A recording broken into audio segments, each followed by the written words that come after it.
नमस्कार किसान भाइयों, सुप्रभात। शरद ऋतु की शुरुआत हो चुकी है, साथ ही त्योहारों का मौसम चल रहा है। किसान भाइयों, अच्छा उत्पादन त्योहारों में और भी रंग भर देता है। तो आइए हम भी शुरुआत करते हैं आज के इस कार्यक्रम की और सबसे पहले देखते हैं खबरें खेती की। बागवानी उत्पादों के विकास के लिए उत्कृष्टता केंद्र, नीदरलैंड से मिलेगा सहयोग। कोला पेयों में फलों का रस मिलाने की सलाह, बागवानों की आय में होगी वृद्धि। नारंगी रंग लिए खीरा विकसित, स्वाद में बेहतरी का दावा। और बेमौसमी बुआई के लिए सेम की नई किस्म विकसित, फलियों में बेहतर पौष्टिक गुण। नमस्कार, खबरें खेती की में आपका स्वागत है। मैं हूं अनीता निर्वाण और अब खबरें विस्तार से। पौष्टिकता और तत्काल आय दिलाने के लिए बागवानी फसलों का विशेष योगदान है। इधर विदेशी सरकारों द्वारा भारत में निवेश की दिशा में हो रहे प्रयासों में बागवानी से जुड़े उत्कृष्टता केंद्रों की स्थापना की पेशकश आई है। प्रस्तुत है इससे जुड़ी यह रिपोर्ट। डाल डाल पर झूलते स्वादिष्ट फल जहां सीधे खाए जाते हैं, वहीं खाद्य प्रसंस्करण की राह दिखा आय भी कराते हैं। बागवानी का देश में विस्तार विदेशी सरकारों को भी लुभा रहा है। इसके लिए नीदरलैंड की ओर से भारत में 10 कृषि उत्कृष्टता केंद्र स्थापित करने की पेशकश आई है। भारत सरकार और नीदरलैंड सरकार के सहयोग से केरल, पंजाब और महाराष्ट्र में फलों और सब्जियों से जुड़कर केंद्र स्थापित होंगे। इस तरह से भारतीय बागवान को अपने उत्पादों की बिक्री का नया बाजार मिलेगा। ठंडक देते कोला पेय पौष्टिक गुणों में पिछड़े हुए हैं। इस दिशा को सुधारते हुए भारत सरकार द्वारा कोला पेयों में फलों का रस मिलाने की नेक सलाह दी गई है। आओ भगत के लिए विश्व स्तर पर लोकप्रिय हुए कोला पेय में अब बदलाव लाया जाएगा, जो सीधे फल उत्पादों की आय कराएंगे। इस दिशा में स्वयं माननीय प्रधानमंत्री श्री नरेंद्र मोदी ने दिशा निर्देश जारी करते हुए कहा है कि केंद्र सरकार की अनुसंधान संस्थाएं कोला पेय में फल के रस को मिलाने की संभावनाओं पर कार्य करें और इन पेयों में कम से कम 5% फल रस मिलाया जाए, ताकि स्वाद और पौष्टिकता तो बढ़े ही, फल उत्पादों को भी नया बाजार मिल सके। स्वाद और सलाद के लिए हरियाले खीरे का जवाब नहीं। अब यह खीरा और भी आकर्षक बन पड़ा है। वैज्ञानिकों द्वारा नारंगी गूदा लिए ऐसा खीरा तैयार किया गया है जो पौष्टिक गुण लिए कहीं अधिक स्वादिष्ट है। खीरा स्वाद, सलाद और स्वास्थ्य के लिए विश्व स्तर पर लोकप्रिय है। इसमें निम्न कैलोरी तो है ही, विटामिन और खनिज उच्च गुणवत्ता वाले हैं। अब इस हरियाले खीरे के गूदे को नारंगी बना लिया गया है। नई दिल्ली स्थित राष्ट्रीय पादप आनुवांशिकी अनुसंधान ब्यूरो द्वारा नारंगी गूदे के खीरा से जुड़े जीनोटाइप तलाश लिए गए हैं। इन्हीं का प्रयोग करते हुए भविष्य में और भी रंगों की विविधता लिए खीरा तथा खीरा वर्गीय अन्य फल तैयार किए जा सकेंगे। बेमौसमी सब्जियां जहां स्वादिष्ट होती हैं, वहीं अपेक्षाकृत अधिक आय भी कराती हैं। इस दिशा में सेम की एक नई किस्म विकसित की गई है, जो कम समय में बेमौसम ज्यादा उत्पादन देती है। सब्जियों में विभिन्न फलियों का खासा महत्व है। इस दिशा में चौड़ी सेम की बेहतर खपत देखी गई है। भारतीय कृषि अनुसंधान परिषद के रांची स्थित अनुसंधान परिसर में सेम की बिना मौसम में भी पैदावार देने वाली किस्म HADB 69 तैयार कर ली गई है। 3 वर्षों के गहन खेत परीक्षणों के बाद पाया गया है कि ये मई से सितंबर के दौरान पककर 13 टन प्रति हेक्टेयर की पैदावार देती है। इसमें बेहतर पौष्टिक गुण भी पाए गए हैं। स्वर्ण ऋतुवार नाम देकर इसे झारखंड, छत्तीसगढ़, बिहार, ओडिशा और पश्चिम बंगाल के लिए जारी किया गया है। मौसम की चाल में कुछ बदलाव है, नया हाल है।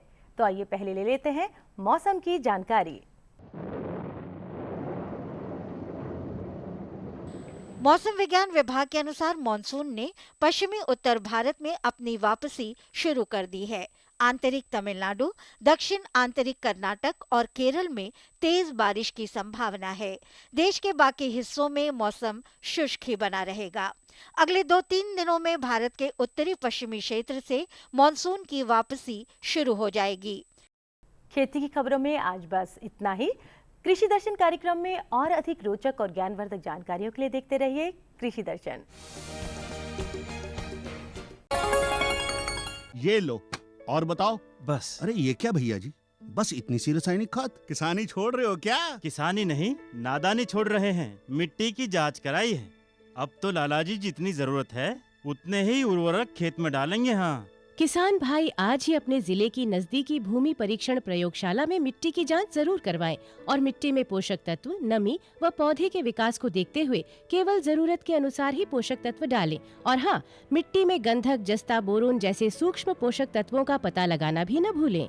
उर्वरक और जैविक खाद के सही उपयोग से भूमि का उपजाऊपन बनाए रखें, उत्पादकता बढ़ाएं, खर्चा घटाएं और बहुमूल्य विदेशी मुद्रा बचाने में भी सहयोग दें। और हाँ, धीमी गति से नाइट्रोजन उपलब्ध कराने वाले उर्वरकों जैसे नीम लेपित यूरिया को प्राथमिकता दें और यूरिया का पत्तों पर छिड़काव करें। अरे वाह, तू तो सचमुच समझदार हो गया रे। अधिक जानकारी के लिए संपर्क करें जिला कृषि अधिकारी या किसान कॉल सेंटर। कृषि प्रणाली अनुसंधान परियोजना निदेशालय मोदीपुरम ने पिछले कई वर्षों से छोटे और सीमांत किसानों के लिए कृषि को लाभकारी बनाने के लिए कई प्रशंसनीय काम किए हैं। तो आइए जानकारी लेते हैं इन कार्यों की, इन संभावनाओं की परियोजना निदेशक डॉक्टर बी गंगवार से।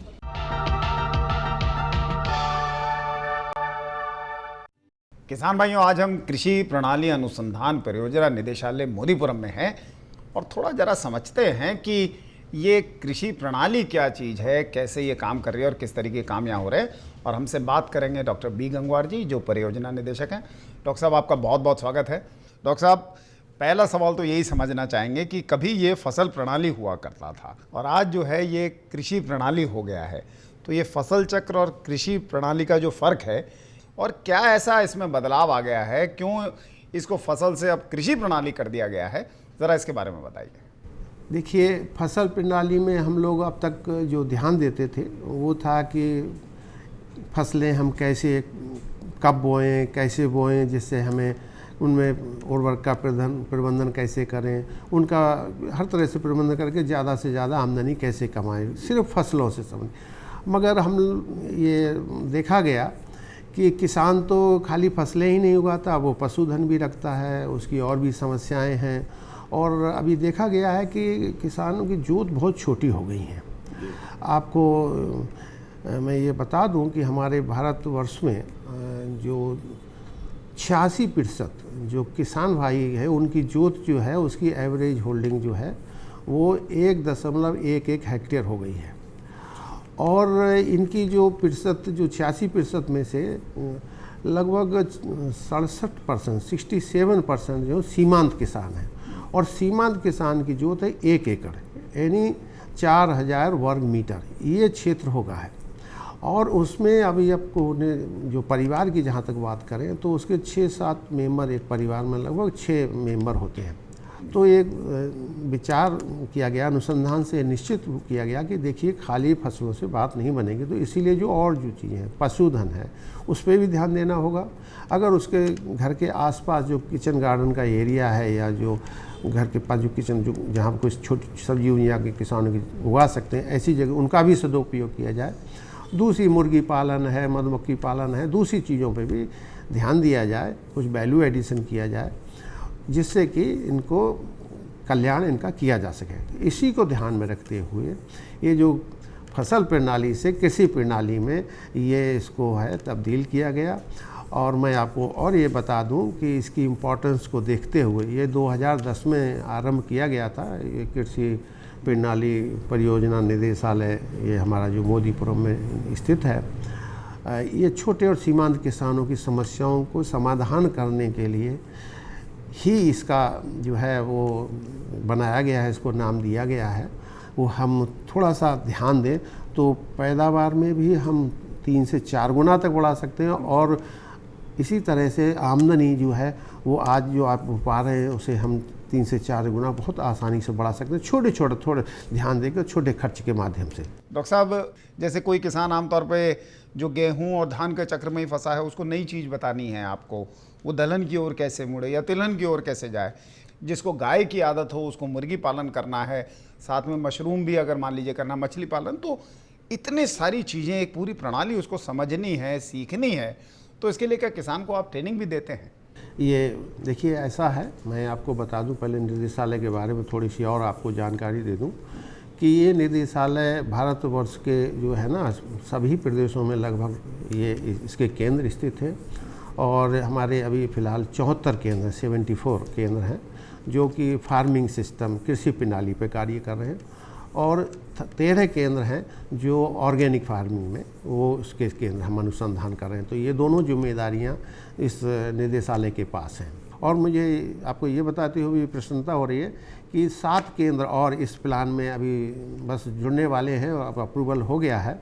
किसानों की जो बात कही कि किस तरह से एक जो गाय और उसको पालन की बात है, देखिए हमने एक चीज़ पाया है कि जो किसान गाय पाल रहे हैं उनको हम ये नहीं कहते कि वो दूसरी मतलब भैंस पालने लगे, ऐसा कुछ नहीं है।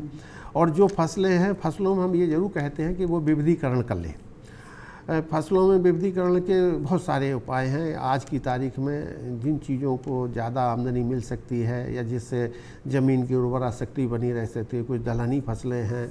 आजकल तो आप देखते हैं दलहनी फसलों में भी काफ़ी आमदनी बढ़ रही है।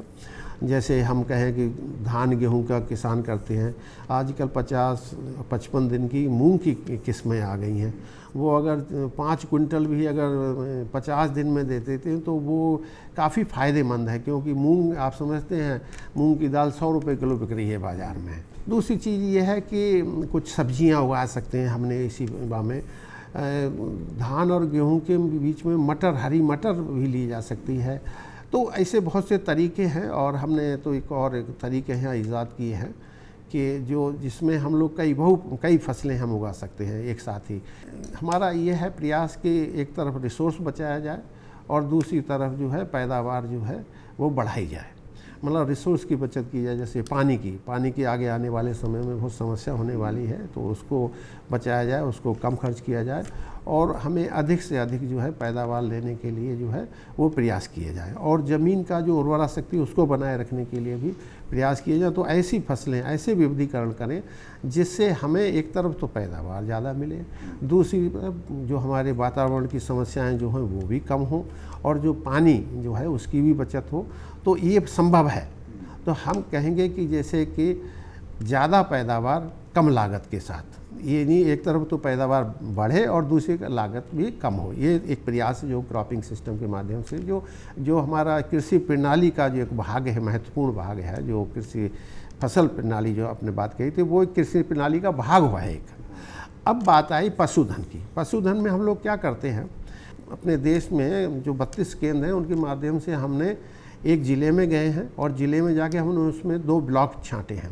और 2 ब्लॉक में से एक ऐसा ब्लॉक जिसमें पैदावार अच्छी होती है, एक ब्लॉक पर जिसमें बहुत कम होती है।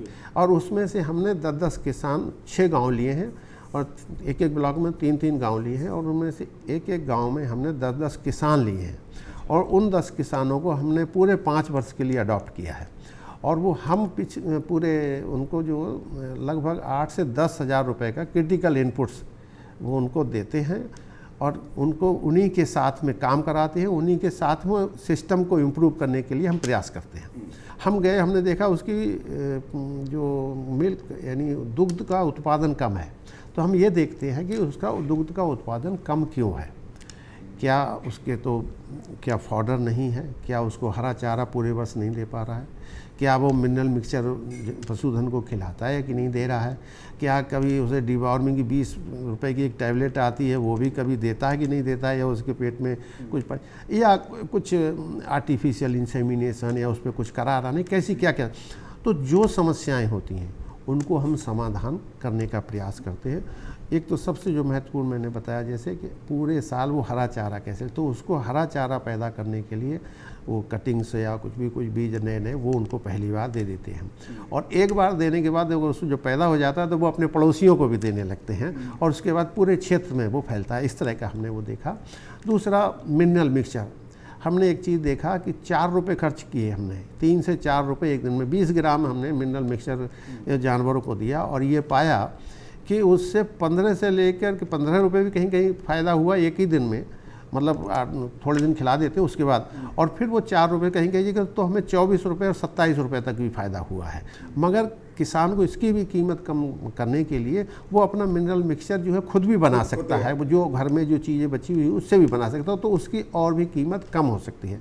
दूसरी 20 रुपये की, जैसे मैं डिवॉर्मिंग की टैबलेट की बात कर रहा, 6 महीने में एक बार दे दिया जाए तो उसको वो पशुओं का पेट साफ़ हो जाता है और जो उसमें कीड़े होते हैं पेट में वो ख़त्म हो जाते हैं और उसको अच्छा चारा लेता है, दूध भी पैदावार बढ़ती है। तो हमारा मतलब ये था कि पशुधन की जो भी समस्याएं होती हैं तो हम इस तरह से उनको डील करते हैं। डॉक्टर साहब, ये जो निदेशालय का जो हमें समझ आया, ये किसानों को जो है, खासतौर से जो छोटी जोत वाले किसान हैं, जो सीमांत किसान हैं, उनके लिए आप एक पूरी फसल प्रणाली विकसित कर रहे हैं।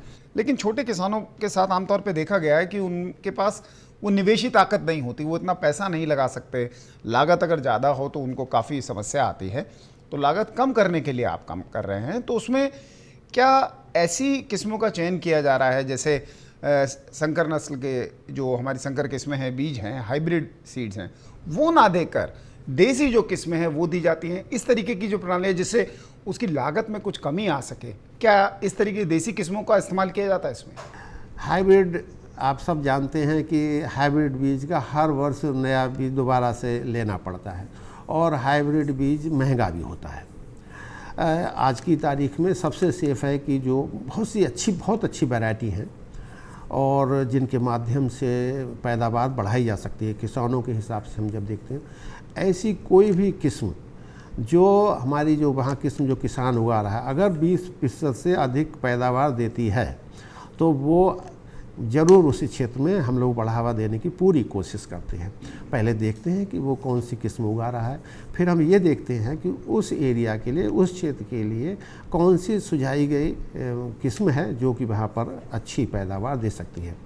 जहाँ तक जो हाइब्रिड की बात है, हाइब्रिड तो सिर्फ देखिए जो किसान के पास जो रिस्क ले सकता है या जिसके पास ज़्यादा पैसा वाला है, हम तो सीमांत और छोटे किसान की बात करते हैं और सीमांत छोटे किसानों से शुरुआत तो देखिए आपको इन्हीं जो हमारी जो किस्में हैं, जो पिछले देसी किस्में हैं, उन्हीं के माध्यम को हमें प्रयास करना चाहिए। आगे जब वो संपन्न हो जाए, जब बहुत अच्छा प्रोग्रेस करता है, तब वो इस बारे में विचार कर सकता है। मगर अभी हमारी जो प्रयास है, वो जो वैरायटी जो है हमारी जो देसी वैरायटी जो हमारे वैज्ञानिकों ने दी है, उन्हीं पे हम ज़्यादा प्रयास कर रहे हैं। हाइब्रिड पे हम उतना भी नहीं जोर दे रहे हैं, क्योंकि हाइब्रिड पे देने के लिए आपको ज़्यादा खाद भी देना पड़ेगा और उसको ज़्यादा खर्च भी करना होगा। और हमारा जो इस समय किसान का जो छोटे सीमांत किसानों के पास जो रिसोर्सेज देखिए थोड़े कम हैं, उनका पहले हम उनको संपन्न बनाने की कोशिश करेंगे, उनको आत्मनिर्भर बनाने की कोशिश करेंगे, तब आगे दूसरी और अच्छी चीज़ों को ले जाने की बात करेंगे।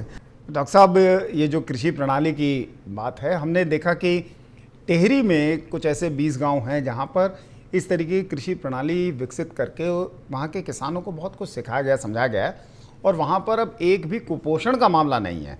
बच्चे जो हैं उनमें कुपोषण नहीं है, जो कि भारत की बहुत बड़ी समस्या है। तो यानी ये जो कृषि प्रणाली है ये कहीं ना कहीं कुपोषण से निपटने में भी सक्षम है। दूसरा एक सवाल इसमें फिर ये भी उठता है कि हमने पोषण सुरक्षा को लेके तो काम कर लिया, पर आर्थिक सुरक्षा के लिए भी क्या इसमें कुछ ऐसे उपाय हैं या आपने कुछ ऐसे आकलन करके तय किया है कि 1 हेक्टेयर से कितनी कमाई होगी या 1 एकड़ से कितनी होगी? इसमें कुछ आपने तय किया है या अब तक कुछ बातें उसमें निकल के आई हैं? पहले मैं ये बताने में मुझे प्रसन्नता है कि जिस प्रोजेक्ट की आप टेहरी की बात कर रहे हैं वो इसी निदेशालय के माध्यम से चल रहा है। हम ही को जो है स्वयं मैंने ही एक प्रोजेक्ट बनाया था टेहरी के लिए और उसे अब 3.5 वर्ष होने वाले हैं।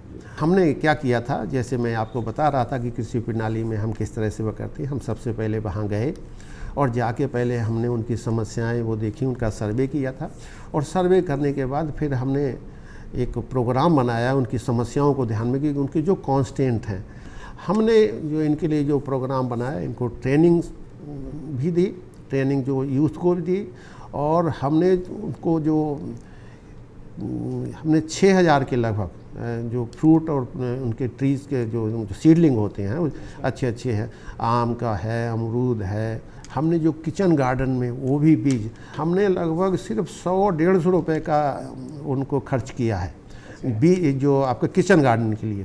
और मैं आपको ये बता रही हूँ, मुझे खुशी होती है कि वो अपनी स्वयं की आवश्यकताएं, जो रोज़ की जो सब्जियां खाने के बावजूद भी उन्हें 1 से 1,500 रुपये तक का अलग से फ़ायदा हुआ है। दूसरा, पैदावार उनकी दुगनी और तिगनी हो गई है। और जो मिनरल मिक्सचर जो हमने वहाँ पर दिए थे पशुओं के लिए, वो मैं बता रहा था आपको कि 4 रुपये खर्च किए और 4 में से 15 से 20 रुपये हर एक किसान को फ़ायदा हुआ।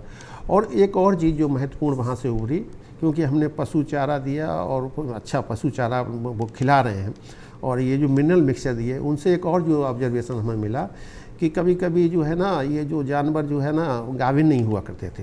ये मिनरल मिक्सचर देने से वो गाभिन भी होने लगे और उनका जो पशुओं का जो स्वास्थ्य है वो भी अच्छा होने लगा। जो क्योंकि कहीं पर ब्रॉम की प्रॉब्लम थी तो हमने वो भी टैबलेट दी। वो तो वहाँ पर तो ये स्थिति है कि अब हमारा प्रोजेक्ट बंद करने का समय आ गया है, और क्योंकि हमने 3.5 वर्ष के लिए, और वहाँ पर हमें लगातार लिखित में क्या और वैसे भी लगातार ये हमारे पास प्रेशर हो रहा है कि हम इस प्रोजेक्ट को कंटिन्यू करें। तो जो आपने एक पूछा था कि कितना फ़ायदा होगा, देखिए ये जो हम जब गए थे तो हमने जो अंदाज़ा लगाया था तो लगभग 6,000-7,000 रुपये महीने, बहुत स्थिति वैसी थी तो उनको मिल रहा था। आज हम 15 से 20,000 के लगभग कई जगह पहुंच चुके हैं। और मगर हमारी जो वो है, वो हमारा जो सोच है, वो हमारा कम से कम 25,000 रुपये महीने मिलना चाहिए एक परिवार को ये। और जिस दिन हमारा ये पूरा होगा तब हम ये मान लेंगे कि हमने जो सोचा था वो पूर्ण हुआ। डॉक्टर साहब, जो हमें समझ आ रहा है कि इस प्रणाली में हम कई सारी जो चीज़ें हैं वो जोड़ के चल रहे हैं, तो एक मेरे ख्याल से एक किसान जो है वो चीज़ें पैदा तो कर लेता है, उसको दिक्कत आती है बेचने में। तो उसमें इस बात का भी तो ध्यान रखा जाता होगा कि वो जो भी चीज़ पैदा कर रहा है उसका बाजार उसके लिए उपलब्ध हो, तो वो एक ख़ास चीज़ इसमें होगी। अगर जब तक बाजार का ध्यान नहीं रखेंगे तो उसको फ़ायदा कैसे होगा छोटे किसानों को, सीमांत किसानों को। मगर इसमें हम 2-3 चीज़ ध्यान रखते हैं, क्योंकि सीमांत और छोटा किसान है तो सबसे पहले उसकी क्या आवश्यकता है, उसकी जो भी आवश्यकता है वो पूरी होनी चाहिए। उसको जो सब्जी चाहिए, उसको जो दाल चाहिए, उसको जो तेल के लिए फसल जो भी है वो उनको पैदा करें। दूसरी बात, उसको एक 2-3 तरह की चीज़ें हैं कि एक तो जैसे पैदा हुआ और उसी समय वो बाज़ार में ले जाएगा तो उस समय कभी कभी देखा होगा कि आप पैसा कम मिलता है। दूसरा यह है कि जिस समय ज़रूरत हो, डिमांड ज़्यादा हो, उस समय तो पैसा ज़्यादा मिलता है। एक चीज़ और है कि साफ़ करके बेचना, उसमें भी फ़ायदा है। एक और चीज़ जो हम किसान भाइयों को बताते हैं, हमारा ये सोच है कि ऐसी चीज़ें उगाएं जिनकी बाज़ार में मांग हो, उनकी कीमत कम से कम हो, मतलब जो भी। दूसरी ऐसी चीज़ें भी, कुछ चीज़ें ऐसी होती हैं कि जो मतलब उनको रख नहीं सकते, उसको तुरंत ही बेचना होगा, तो कई बार बड़ी समस्याएं होती हैं, तो उनको थोड़ा सा कम ध्यान दें। और इनको ऐसी चीज़ अब मार्केट, और दूसरा हम लोग इसमें एक और करते हैं कि जो उनके जो यंग बच्चे हैं उनको हम ये कहते हैं ग्रुप बना लें, सेल्फ हेल्प ग्रुप बना लें, तो वो बाज़ार में दूर भी थोड़ी बाज़ार हो तो वहाँ पर भी इकट्ठा करके ले जा सकते हैं, बेच सकते हैं, उनको फ़ायदा भी कर सकते हैं। जो पैदा हो रहा है उसमें 30 से 40% तक कई बार बर्बाद हो जाता है, तो स्टोरेज रखने के लिए स्टोरेज भी बनाने होंगे। और इस तरह से जो खेती का सच्चे मायनों में जो उत्थान जो है वो ये मार्केट से लिंक करके जोड़ के भी होगा, और इस पर विशेष ध्यान देने की ज़रूरत है। डॉक्टर साहब, बहुत बहुत धन्यवाद, आपने इतनी अच्छी जानकारी दी। और सबसे बड़ी बात, जो आपका निदेशालय जो छोटे किसानों के लिए, जो देश में बहुत ज़्यादा जिनकी संख्या, उनके लिए जो काम कर रहा है, उससे हमें उम्मीद है कि उनके भी दिन जो हैं वो बदलेंगे। बहुत बहुत धन्यवाद। आपको हमारा कार्यक्रम कृषि दर्शन कैसा लगा? अपने सुझाव, प्रतिक्रियाएं एवं सवाल हमें इस पते पर भेजें। कृषि दर्शन, कमरा नंबर 10, CPC दूरदर्शन, खेलगांव, नई दिल्ली 110049। किसान भाइयों, आपने हमारा पता तो नोट कर ही लिया होगा। अपने सुझाव, विचार और समस्याएं हमें ज़रूर लिखें, जिससे हम उन समस्याओं का समाधान कर सकें और इस कार्यक्रम को और भी रोचक और ज्ञानवर्धक बना सकें। तो अब दीजिए इजाज़त, कल आपसे फिर मुलाकात होगी। तब तक के लिए नमस्कार।